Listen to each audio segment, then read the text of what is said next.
நீங்களும் உங்கள் குடும்பத்தாரும் சந்தோஷமாக மகிழ்ச்சியாக இருக்கிறீங்களா? இயேசுவை ஏற்றுக்கொண்டவங்க ரொம்ப சந்தோஷமாக மகிழ்ச்சியாக இருக்க முடியும்.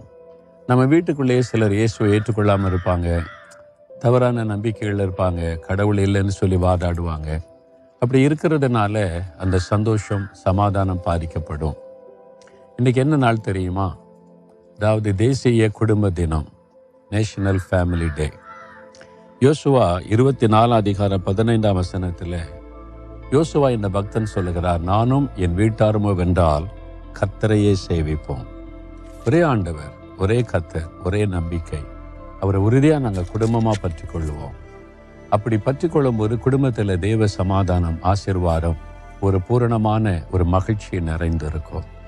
ஒருவேளை என்ன நினைக்கலாம், எங்கள் வீட்டில் அப்படி இல்லையே, நான் தான் ஆண்டவரை நேசிக்கிறேன், ஏற்றுக்கொண்டேன், இன்னும் எங்கள் வீட்டில் ரட்சிக்கப்படாதவங்க, இயேசுவை ஏற்றுக்கொள்ளாதவங்க இருக்கிறாங்களே அப்படின்னு நினைக்கிறீங்களா? பயப்படாதங்க. கர்த்தராகிய இயேசு கிறிஸ்துவை விசுவாசி, நீயும் உன் வீட்டாரை ரட்சிக்கப்படுவீர்கள் அப்படின்னு சொல்லி அப்போஸ்தலர் நடபடிகளில் ஆண்டவர் வாக்குத்தத்தமாக சொல்லியிருக்கிறார்.